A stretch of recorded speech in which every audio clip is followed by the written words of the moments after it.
Start our next talk. I would like to introduce Dr. K. Ramesh. He is an alumni of this department. Dr. K. Ramesh from Central Electrochemical Research Institute, Chennai. He completed his MSc from Mangalore University Chemistry Department in 92-93 and obtained his PhD degree from Indian Institute of Science. So, this is my title in talk. So, I work in lithium-ion battery field. So, when we talk batteries, we are asking what big deal in batteries, like everything has a battery. What then so much research? Actually, it's so complicated. It looks so simple. There's nothing much. One anode, one cathode, and electrolyte. But the technology is so difficult. And also, it's such an industrial applied research. So you can see this in the worldwide, so much activity. So many people are working in this field, like Panasonic, Sony, and many car companies. So it's very important, though it is very small lithium battery. Okay. So I belong to CSIR family. So one of my colleagues is also going to give a talk after National Aerospace Laboratory. So I just talk first. Tell you what CSIR labs. We have 39 CSIR laboratories all over India. So we all know about IIT, IIT, but less known are CSIR labs because we think that they only do research. But from last 2 years, they also give PhD degree. You all apply for JRF, SRF, and I know all people are writing exams. So if you pass, I request you people to look into this website of this institute. And they give open just you can apply and they'll admit you there. So this is very interesting work going on, whether it's CICRI, Central Electrochemical Research Institute, or the National Aerospace Laboratory, and you have National Chemical Laboratory, NCL Pune, it's also CSIR lab, NIST, Trivandrum, and so many labs, NPL. Okay, so we all belong to the same family. So my headquarters Karaikudi is here. This is Central Electrochemical Research Institute. But I work at Chennai. We have a small research lab in Chennai which is dedicated to lithium-ion and fuel cells. So I just want to show you that what CICRI, Central Electrochemical Research Institute, does. And everything in the field of electrochemistry. That's a whole research institute dedicated to electrochemical research fields like power source, like lithium battery, fuel cells, etc. Corrosion, another important field, then pollution control, electronics, electrometallurgy, electroplating, all these things. So there is one institute in the world which is fully dedicated for electrochemical research field, and I, along with the other group, we work on two important aspects, fuel cells and lithium-ion batteries. So that's a small introduction for CICRI. So this is the group which I am talking about, fuel cell, which works on fuel cell in Chennai. I just want to give an introduction for that one briefly. So there are a lot different kind of fuel cells. Fuel cells is nothing but take hydrogen, oxygen, and gives energy, clean energy. There is nothing, no carbon dioxide, no carbon monoxide. Right? Water is a byproduct and electricity. So this is one example where they will work with the TVS. You can see the aquatic shaft it's loaded with the 4 kilowatt polymer electrolyte fuel cell, and they are also working with other group other like Ashoka Leyland and recently with the Reliance, all these things. So this is one group which is working on cleanly on fuel cell, and this is what my group works on, lithium-ion batteries. So this is the different things which we work on. Though final end product will be the applied product battery, but we start from chemistry, right? We work in new materials like oxides, oxide fluoride, everything starts from chemistry. What I learned from here during my MSc, now it's applied here. Okay? So then we develop novel processes. When I say novel process, because industry, whatever you do in the lab, finally the industry has to take it. So what they look for is cost-effective methods. We cannot use the material what we think though it looks good, but for industry it may not be because of cost effectiveness. And of course, other things like environmental issues, green chemistry, all these things we have to take care. So you develop new compounds, new materials here, then we have to develop a process, because I cannot give 2-3 grams. When industry wants to develop a battery, they should make in tons, right? So that's the most important part there. Of course, nanomaterials, that's a recent trend, and we exploit nanomaterials in energy storage like batteries and fuel cells. In addition to lithium-ion batteries, we also work on the futuristic technologies. See, for example, in our country, we all have mobile phones, right? We all use lithium-ion batteries, but India doesn't produce lithium. We don't have lithium in our country. All batteries are coming from China or from other countries, right? And lithium mainly come from Latin American countries, Bolivia, Chile, all these countries only have lithium ore. And these countries are not stable countries, and any day they can say, okay, no lithium for other countries. They will give only US or from Europe or something. And China, it remain enemy forever. So you cannot. So someday China will say that stop giving lithium-ion batteries to India. So what you will do? You all will be losing your mobile phones. Okay. So we thought, from CSIR, we should help our country by developing alternative chemistry like sodium ion batteries. Sodium is abundant in our nature. Sodium is available in seawater. So we can extract sodium from seawater. So similar to lithium chemistry, we are developing sodium ion batteries. Check one thing. And battery hybrid supercapacitor, I will come to that portion a little later, where we develop a material which shows properties of both battery and a capacitor. Lithium air battery, this is another sensational research area recently, where one of the electrode, when you say lithium batteries, cathode is the most important part, is air. So what we say that this battery breathes air and gives energy. Fantastic idea, right? Nothing. You take oxygen, it gives energy. I will come to that little later. This is another important research area, lithium air batteries, and it gives 10 times more energy than current day batteries.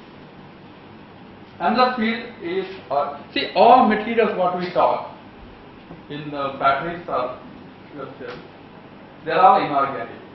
When we say inorganic, there are limited resources, right? You have to extract somewhere, you will, right, lithium. If you think of organic, you can prepare in that organic compounds, right? So that's the one area which we are looking into, developing organic batteries where the electrode materials are organic. They can react with the lithium, give the product. I will come to that some example little later. So that's the area what we are working on. And finally, you need to understand many aspects like thermodynamics, crystallography, kinetics of how lithium mobility, crystal structure, and all other things.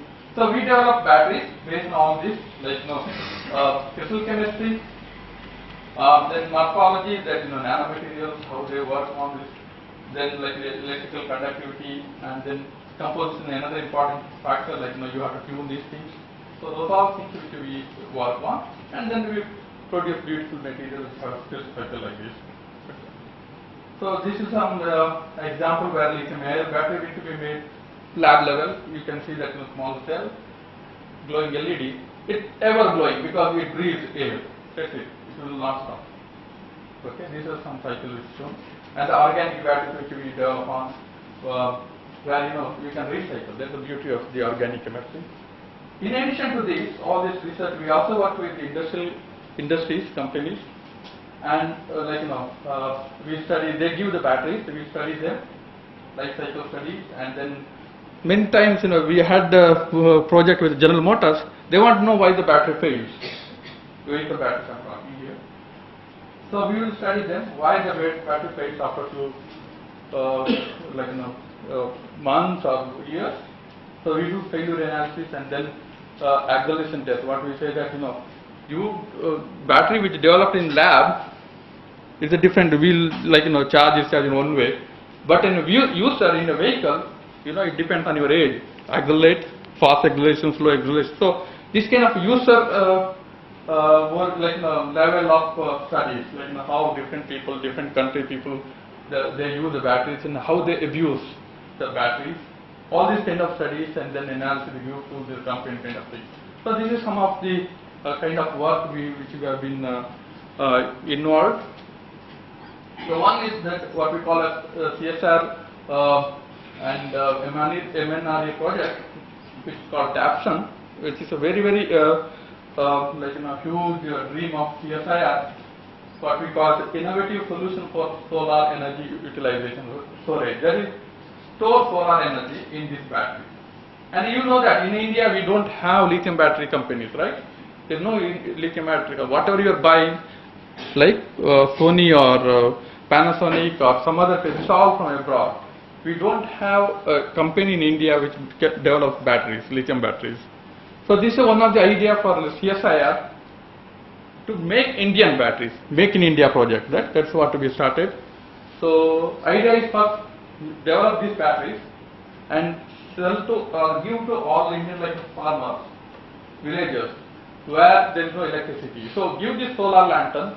People keep outside home in daytime, night take back inside home, and it will illuminate your house for 8 hours or 10 hours. And this is for just 500 rupees. Okay, that's the project. That's we are into this, and a couple of batteries are getting ready now for the distribution, all these things. And then we work with Mahindra Deva. This is the first Indian electric vehicle, and we worked with them for last 2-3 years. In Bangalore roads they are running, and I'm happy to see that some even the roadside there is a charger for EV vehicles in Bangalore. So these are the things which we have worked on for the last 3-4 years, and now we see that the cars are running in Bangalore and Delhi. I already talked about General Motors project which we had earlier, and now recently we started work with Applied Materials. That's all solid state battery. In a battery you have an organic electrolyte. That is a real problem, because when you increase the temperature or pressure, this is very highly combustible. That's why many times you heard news like something burning, some laptops are burning, or some cars having some problem. All this because of the electrolyte which is organic in nature. We are developing a battery. It's all solid state, even electrolyte also solid. So safety issues are taken care. And this will be considered as a future battery for electric vehicles. So in Chennai, we recently, for CSR gave enough funding under TAPSON. So we have new building, and we have a new manufacturing facility for lithium-ion batteries. First time in India that we make Indian batteries, manufacturing 100 batteries or more than that per day. And this all is some few instruments. Actually, this is not a simple one. When you say that this is facility, all these facilities have to be kept in a room which is what we say that humidity control. No humidity should be there. So this whole room will be 0% or 0.1% humidity. So that is one of the expensive thing to maintain. It should be maintained 24 hours. A room like this, right? No humidity, huh? That in Chennai. That in Chennai, right? So the electricity bill itself comes per month 2 lakh rupees for that one room. Okay, that's just introduction for my research area and all that. So I start my talk from here. This is a photo. Okay, so showing nighttime electricity usage throughout the world. This is not a photo; it's an image developed from the data. You can see that US or Europe and from Japan, all this illuminated nicely. So this shows an urban development and maybe the population density and also energy consumption, all these things. Interesting part that you can see that India also shining, right? Compared to China, right? So that's I don't know whether it's because of population or urban development, but still India is shining, right? So this is night time electricity usage. The photo. Okay, this shows the world energy scenario, right? Every year, this is in terawatts here, right? How much energy we consume in worldwide. We are somewhere here. Okay, 2015. So you can see that if you extrapolate this, by 2040-50, our energy consumption will be doubled in terawatts. Okay, so that gives a challenge for us from where we can get this energy back or develop. If you see, this is the our availability of renewable and fossil fuels. We already crossed that peak production of oil or natural gas. So we are at the declining side. Okay. So how will we overcome that difference? Like by 2050, you want to double the energy what we consume today. That left a challenge which we called as 12 terawatt challenge. So you can just Google this and you can get more information about that. What 12? So world is worried about it. By 2040-50, what we do? How will we get to generate energy? Okay. Still, this is a picture which shows our usage, renewable versus non-renewable. Renewable is still much smaller, less than 20%. Worldwide I'm talking. In India it is much smaller, 5% also. So still we depend on non-renewable, right? More, 90% or more. Okay. Now look at this picture. Like this shows all the resources available, whether they are renewable or non-renewable. Everything here. This is like coal, the natural gas. All these things are there. So this pictorial representation the availability, and this is sun, solar energy, huge. All energy, whatever we can get from other resources, look vast, small in front of the solar energy. In fact, sun gives energy in 1 hour. It is sufficient for us 1 year, whole world, if you are able to tap that energy, solar energy. I talked about 12 terawatt challenge, right? Sun intensity is 10 to the power 5 terawatts. So our requirement is 0.001% of solar energy. Think about this. So if really know how to tap solar energy, our problems are over. Energy is the biggest problem for the world is facing today, not population or any other thing.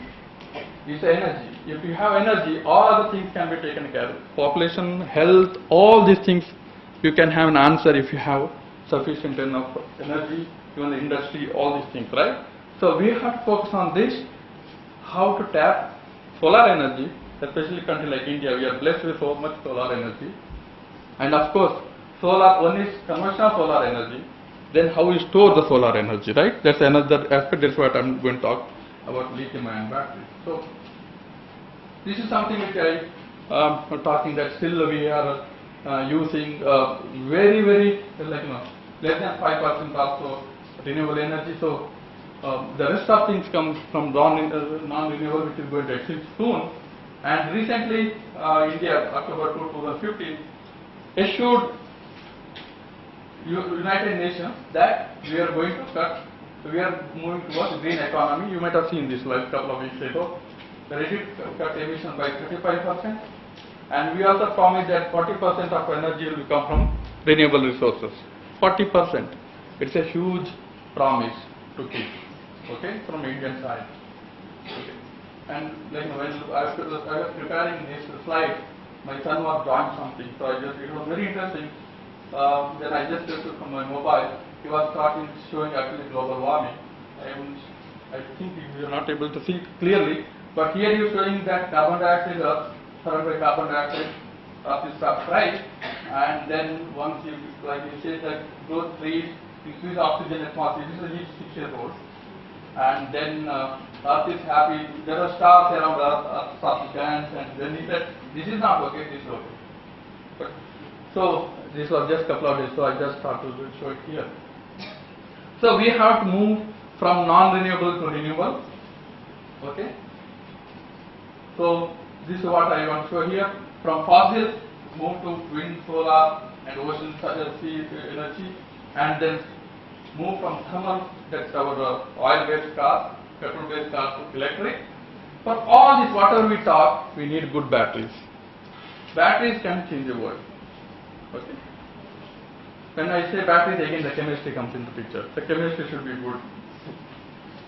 Okay, there are three chain in electricity chain. There are three parts. One is generation of electricity, that's by nuclear or petrol burning or wherever. Then you have to transmit and distribute it. And finally, when you have excess, you need to store it for tomorrow or later for usage. So that's where the batteries come into picture. So these are the three electricity chain: generation, transmission, and storage. So any question you can ask me. There is no hurry for me to go. Like we have afternoon also. So anything you want to ask. This is like a more interactive class. Okay. So energy storage. When we talk about, there are many ways of energy storage. Yeah. Go ahead. Sir, I have heard that in the transmission of energy around 30 to 40% of the electricity. Yes, a lot of more, right? Yes, that's why we are using transformers all the things, right? A lot of energy will be wasted when transmitting. That's also an aspect, right? Because you have to report long distance, right? So when we talk energy storage, one of the things which I say that electrical energy storage, that's the battery. And the rest of things, like we also have pumped hydropower, compressed air. These are not electrochemical way, but these are like electrical. Then also we also have a flywheel kind of thing. These are like when you have energy. For example, if you have enough this electricity, what you have to, if you want to store electricity, there is no way because batteries are not good enough. At least now it's fine, but I'm talking a few years ago. Then how to store energy? People use different techniques, like what I'm talking about, pumped hydropower. That when you have electricity, pump the water to somewhere up. When you need electricity, put the water down and use the motor generator, and it will generate electricity, right? That's how we use our dams work. Then compressed air storage. That means for both of these things, we need a geographical requirement that you need to have the for pump hydropower loss of space. One is slightly higher, one is lower, so you can pump water up, then pump water down. So then use the generator.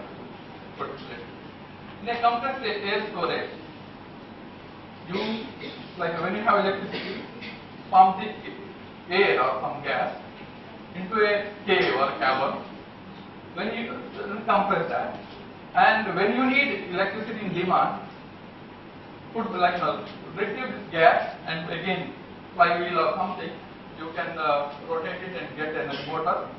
That way you can get back energy. So in all these cases, what we say that lot of waste of energy. You will be only able to recover less than 50% or 40%.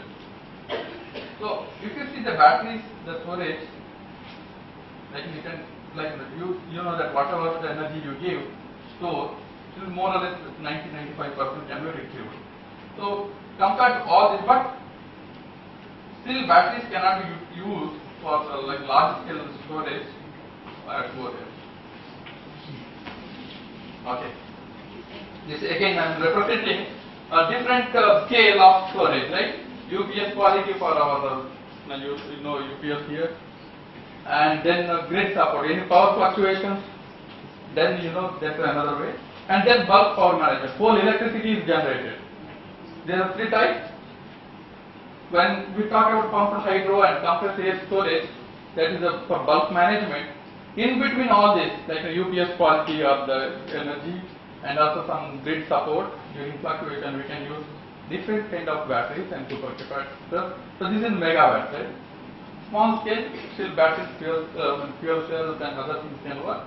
But for large scale, we still depend on this kind of electrical or mechanical devices. Okay. These are the electrochemical energy technology when we talk. There are three types. Okay. First, why we need batteries or fuel cells, all these things, right? Supercapacitors. Though we talk about alternative energy systems like solar, wind, or something, or hydro, geothermal, we still need storage system.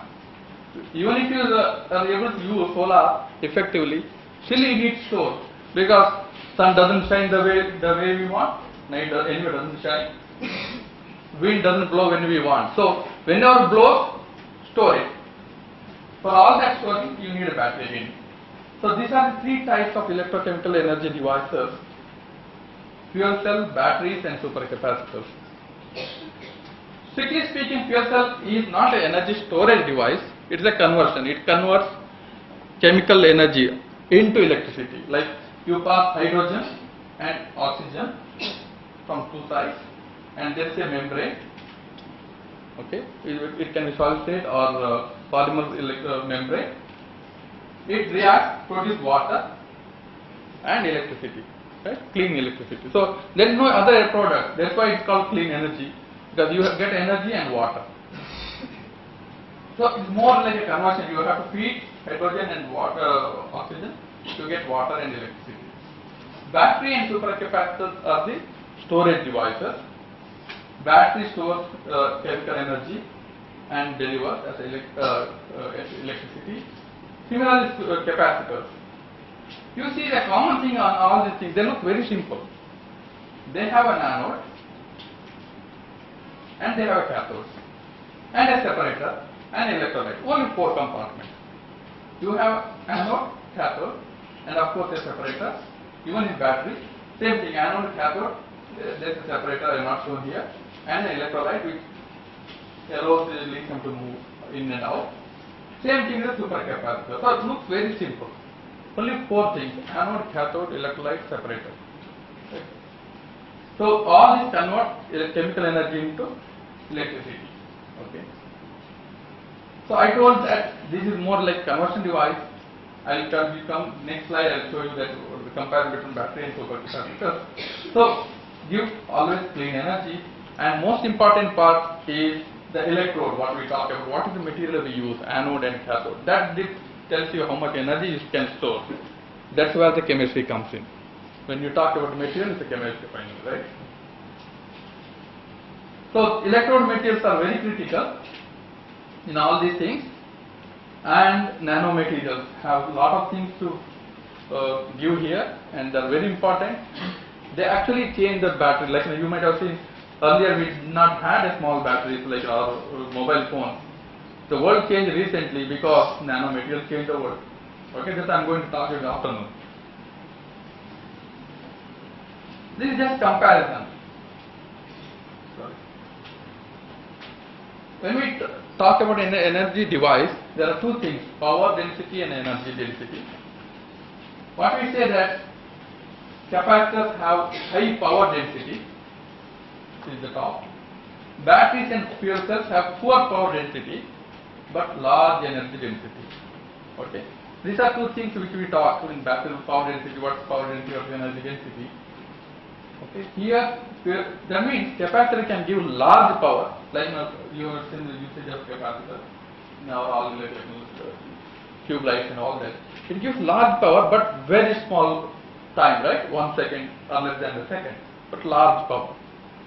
But batteries and fuel cells, they give small power but long time, for 8 hours, 10 hours for your laptops or something. So that's the difference: power density and energy density.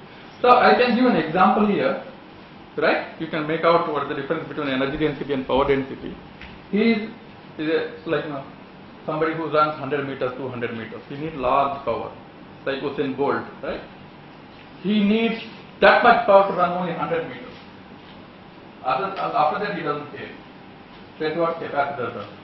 Large power for short time. But a marathon runner, he has to run 28 kilometers. So sustained power for long. He no need to run fast, but he has to run for 24, 28 kilometers. Right? So that's what battery does. So this is one example to show what the difference between batteries functions and supercapacitor function. When we talk about energy and power, I can give one more example. Okay, if you take a water bottle like this, energy density is nothing but how much you store in a water, right? You know how much you store here. Power density is how fast you can pour out, right? It depends on here. So you cannot pour 4 bottles in 1 second here, but if you have pour in a cup, It can hold small amount, but you can pour at once, right? Power means that at once. Energy density means how much you store. Okay. So batteries and fuel cells have high energy density. They can store more, but supercapacitor can give energy at once. So what we want? We need see. We want both, right? Always we want both. That's what we are working on. How to have both properties: long power and long time. Especially when you talk about electric vehicle batteries. Okay. And again, here is the contribution from nanomaterials again. Let's talk about, go back to the history of batteries. I just talk for you, when the batteries, all the electrochemical things we started. Something around 1780 by Galvani's experiment. That is a frog leg experiment. You might have heard about all that stories.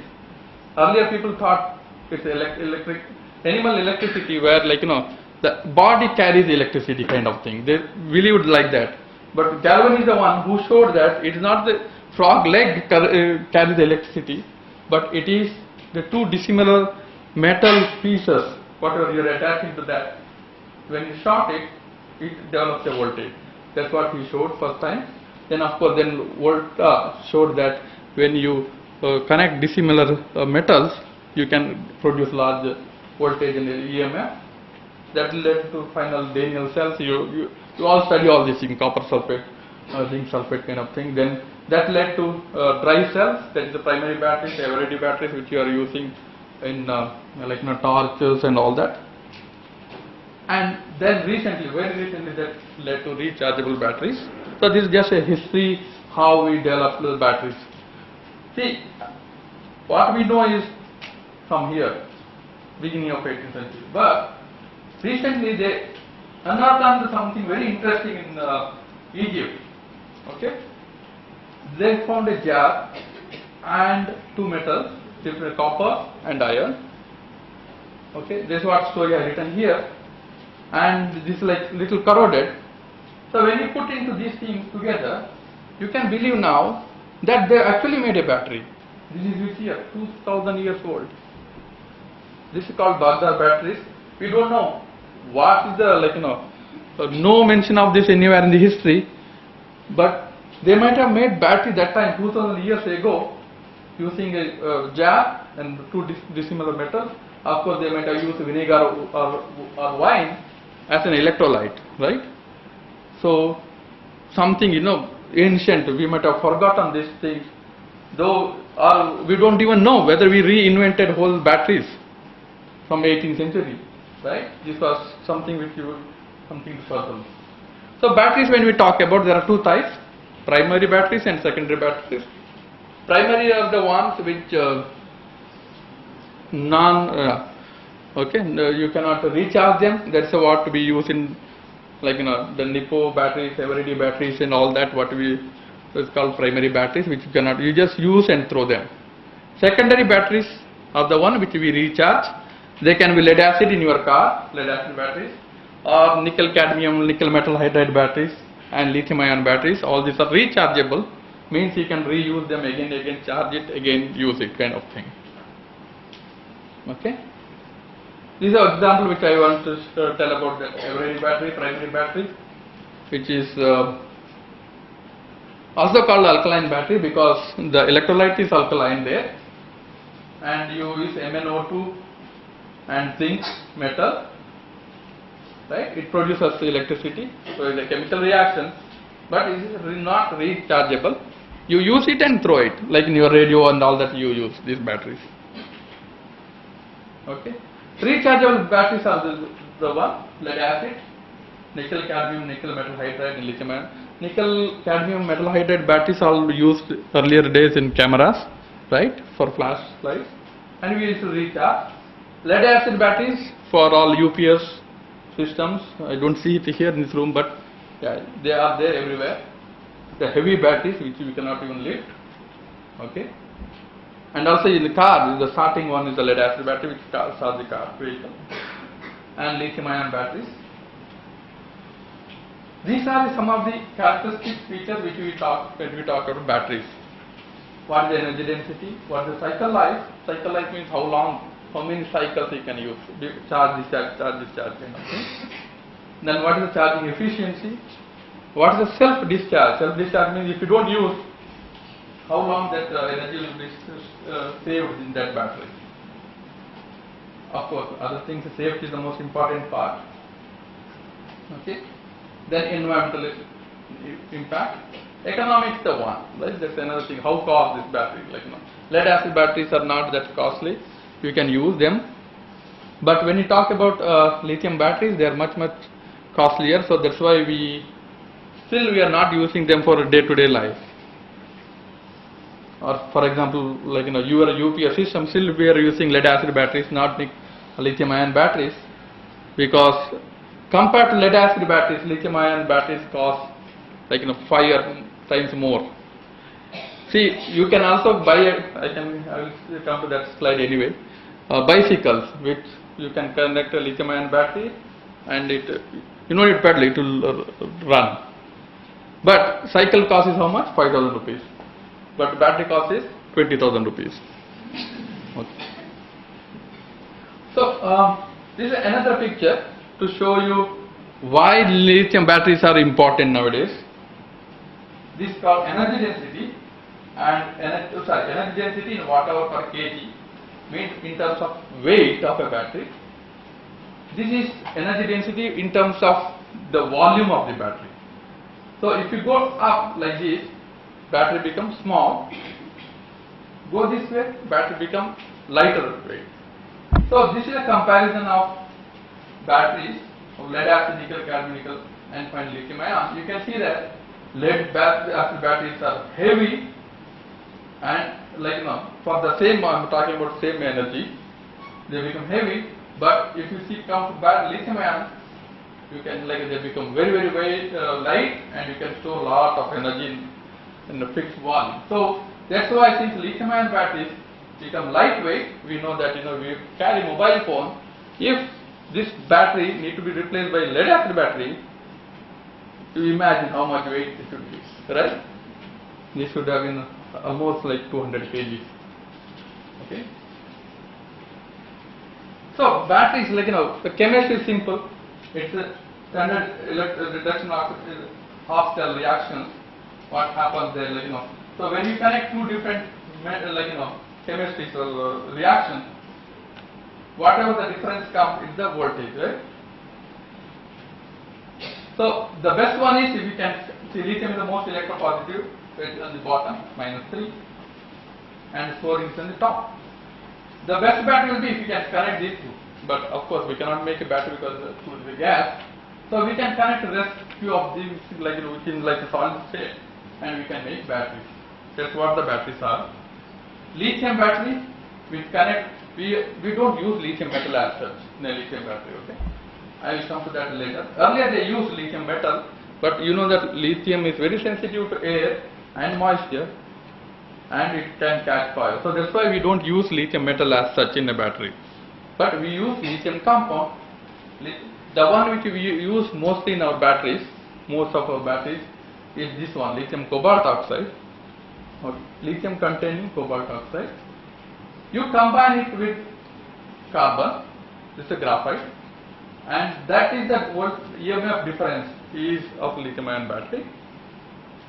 Huge, it's almost 4 volts. And in nickel metal hydride, you combine that. I will come to that again, nickel and then this. So this is the voltage difference. So similarly, you can lead acid batteries, all these things, you can figure out what is the voltage generated there. Okay.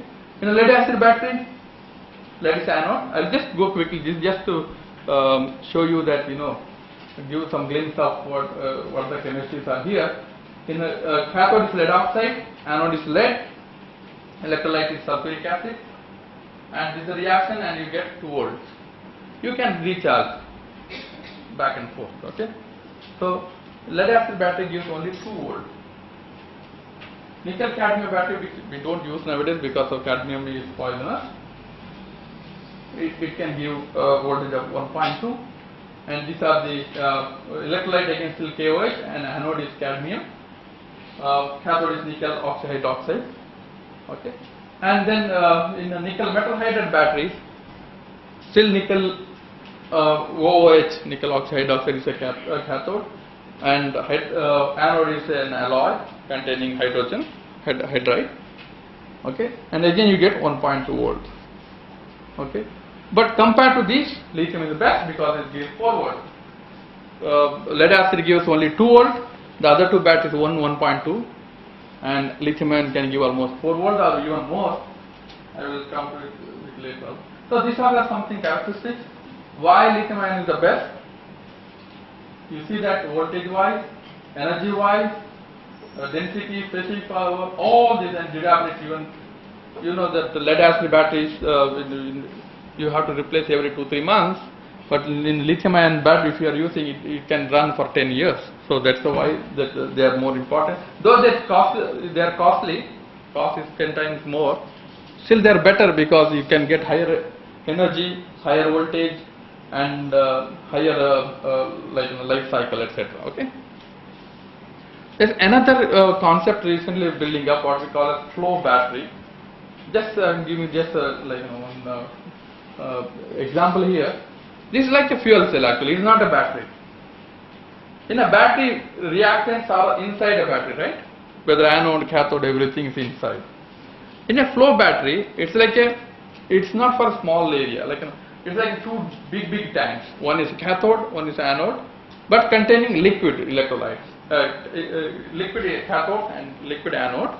It's like huge tanks, and you just pass them into the heart of this battery, just like a fuel cell.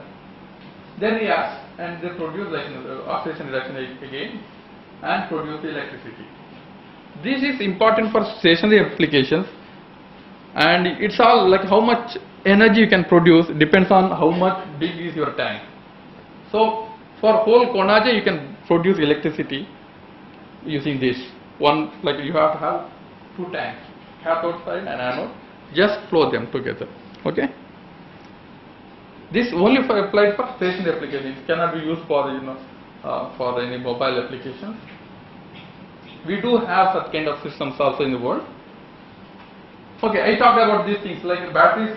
Most important things in a battery is like cathode and anode and electrolyte, and voltage is nothing but difference in potential between the two electrodes, and capacity is nothing but how much electricity involved in a chemical reaction. That's what we talk, how much capacity. If you see your mobile phone batteries, you say that 4200 milliampere or gram, there is a capacity.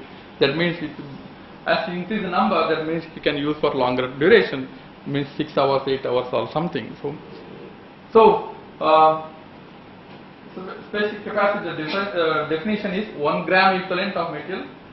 This is a Faraday's law, right? You know that it will deliver 96,500 coulombs, or converting to ampere hour, 26.8 ampere hours. Okay, this is the definition of a specific capacity.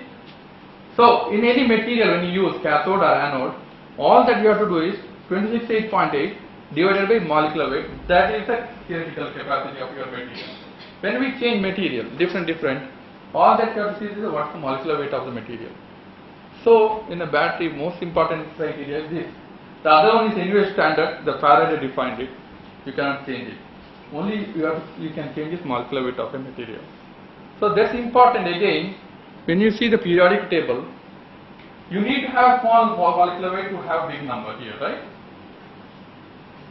So you have to make a material having lighter element.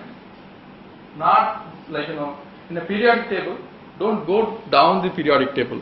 You have to use only lighter elements to cook your material.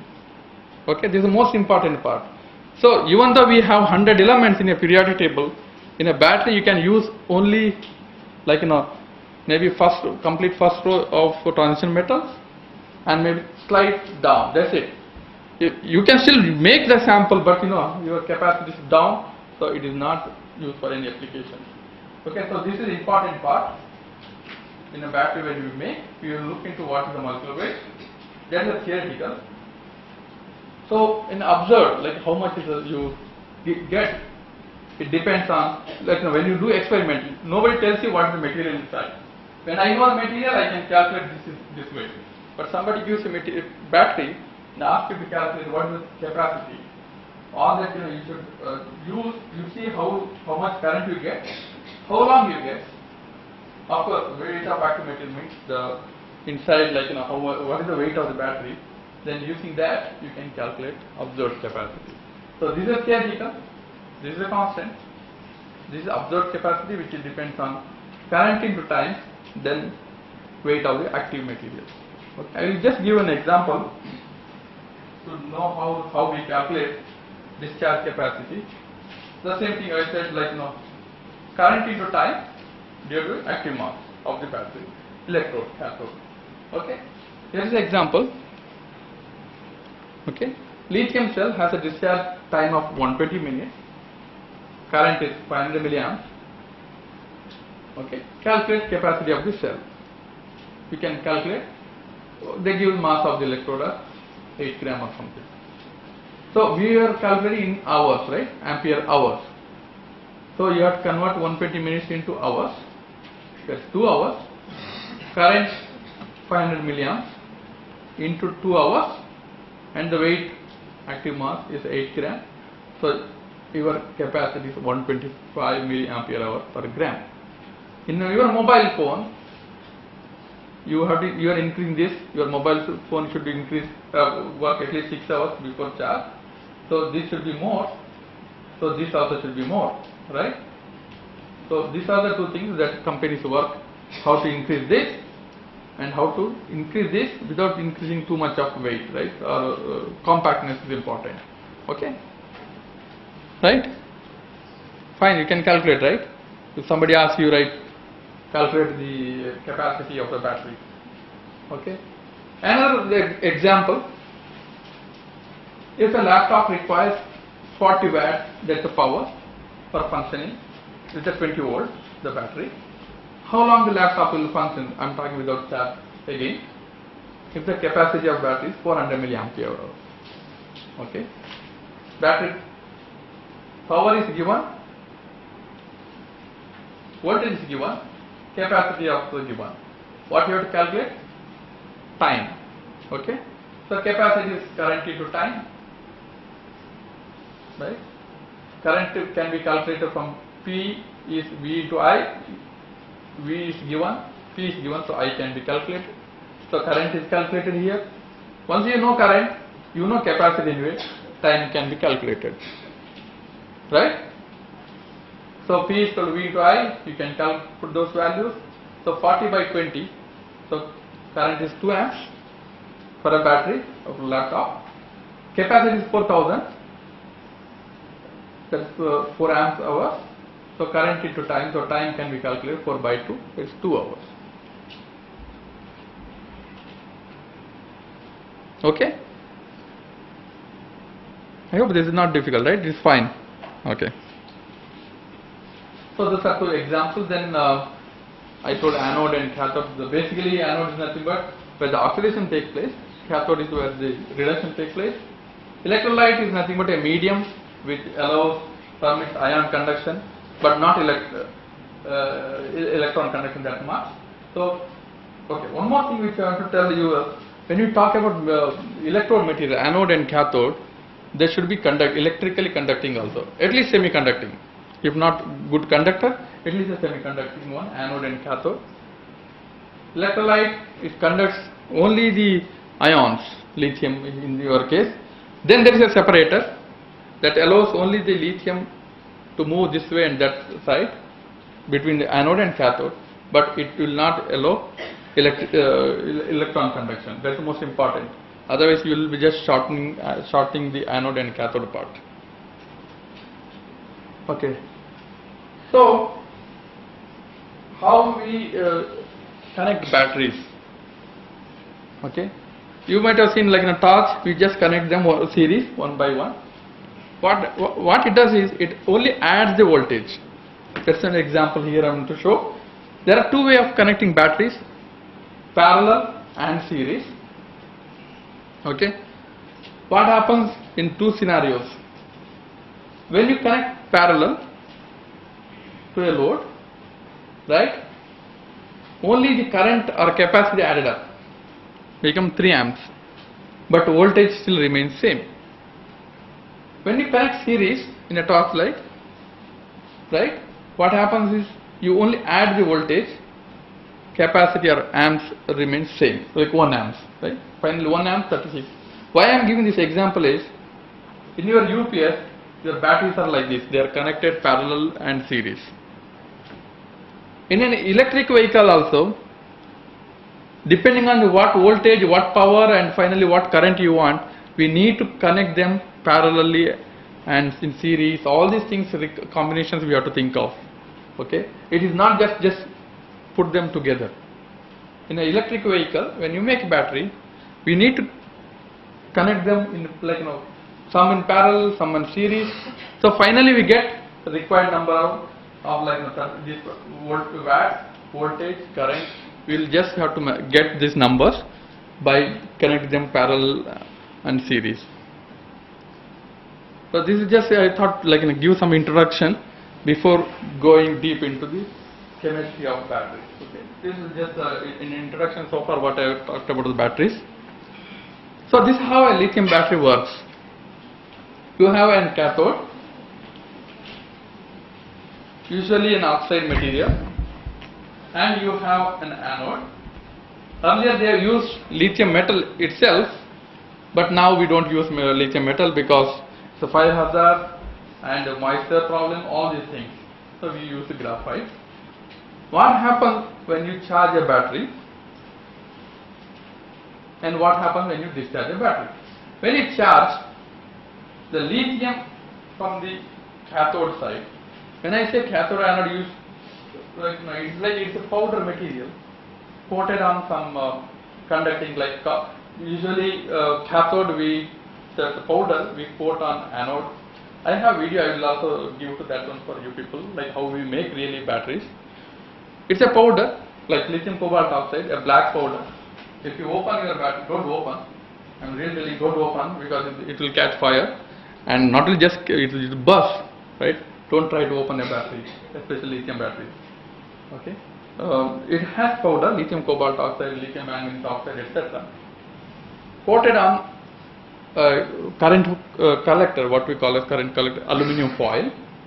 Similarly, the other side, anode, is a graphite powder coated on copper foil. Okay, that's what foils we use in a battery. And then you have an organic electrolyte.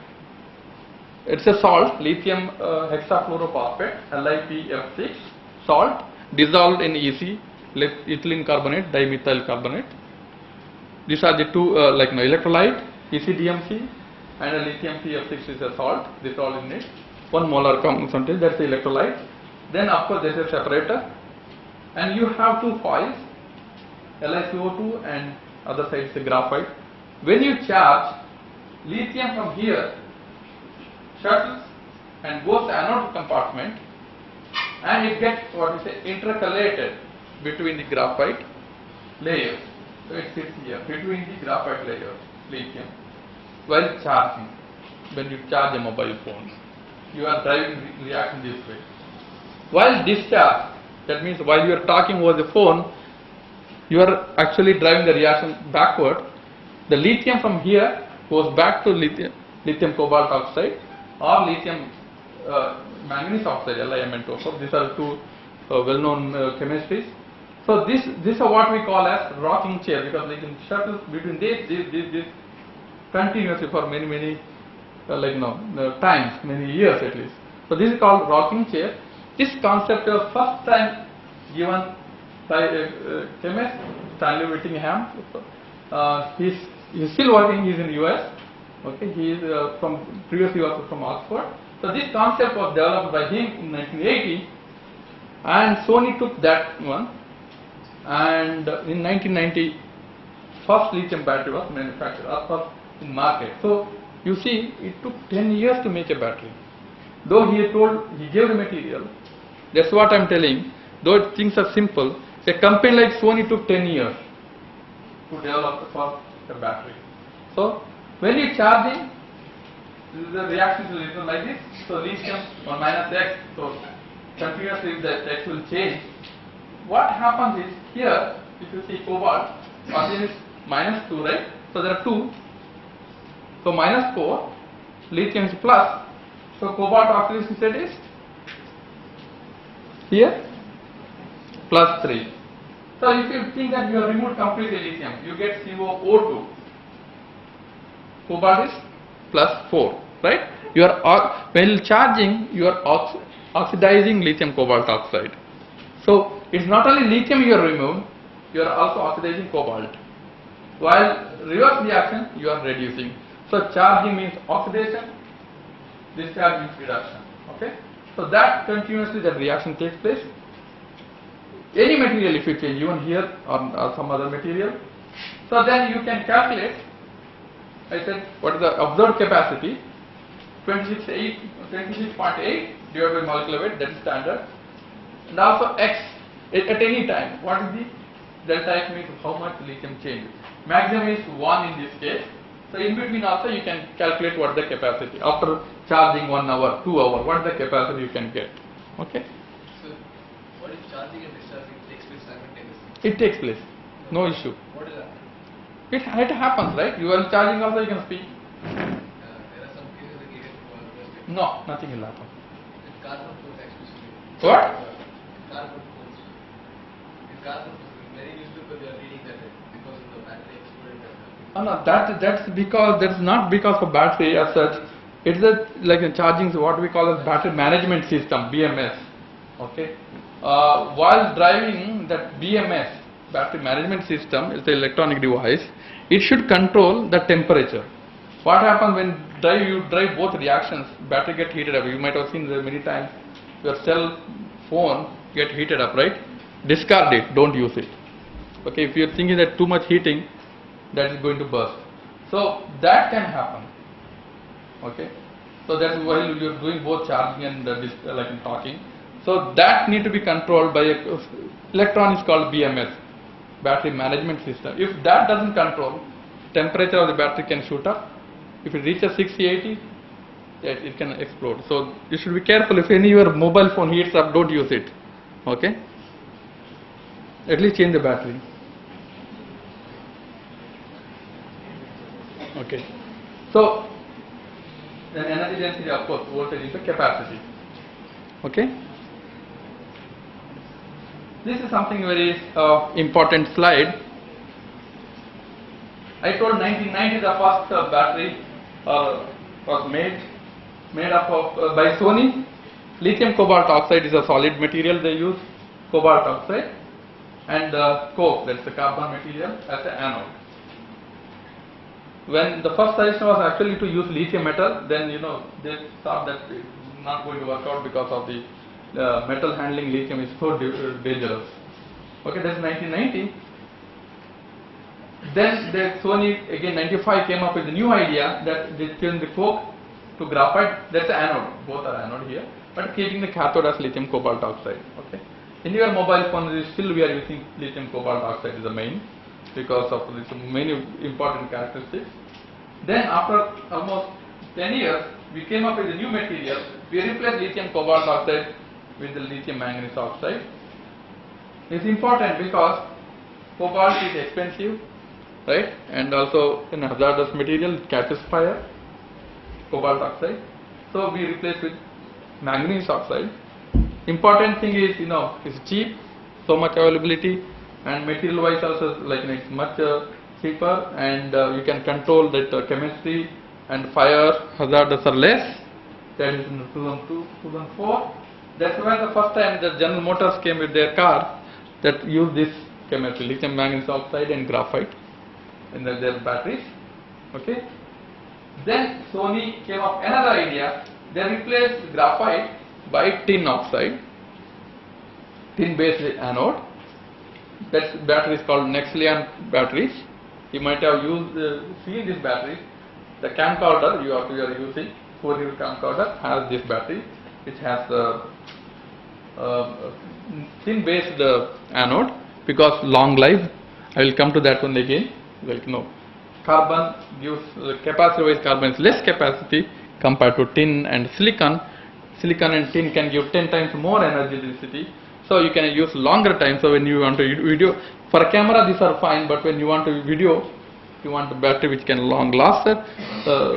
So that's why we came up with Sony came up with the new battery, Nextlion battery. Then real change came in 2007. When we came up with a new material, lithium iron phosphate. This is actually a very, very important material now. Let me tell you, this compound is well known 100 centuries ago. But this is not a conducting material electrically. Lithium iron phosphate is a phosphate compound. It was there existing for many years. Nobody thought that that can be a electrode material because not conducting and so many other things. First time, there is a professor called John Goodenough. Many of the people who work in physics and chemistry, they know him. He is still alive, 96, and still publishing. Okay, all this material. He is a theoretician again. He is not experimental. These 1, 2, 3, all these materials were suggested by that great man called John Goodenough, 97 years old, and we will consider him as a father of solid state chemistry, crystallography. He is a theoretician. Still, I heard his lecture also, and all these important materials were suggested by him. So this is the first time in lithium iron phosphate he suggested that it can be a battery material. All that you have to improve conductivity, and people found out how to improve the conductivity, and this became a big sensation for whole many companies. There is one company started in US, A123 that's called. And people consider that this is the beginning of electric vehicles because there's such a cheap iron, right? Such a cheap material, and it is stable. Environmentally is also fine. There are no issues. So that actually changed the battery technology. So this is an important material. Still, we have been working on that kind of thing. So that great man, you see, that's what one great man suggested all these technologies. Okay. Then I talked about sodium ion, that we thought lithium in the worldwide, lithium we don't have enough, so we have to move on to some other chemistry. So parallelly people recently started work on sodium ion batteries. Okay. This is whatever chemistry you taught, this is another thing. Whether lithium batteries can drive our cars, whether we can replace petrol with the batteries. This is the line which I have drawn here. This is a limitation, real limitation of lithium batteries. We can get to this energy density 250 watt-hour per kg or volume wise, this number. So that is the line. For electric vehicles, we need to go up. This is still the chemistry of you cannot drive away. Really, you cannot drive. You can use batteries, but it cannot be economically. It's not possible using these batteries.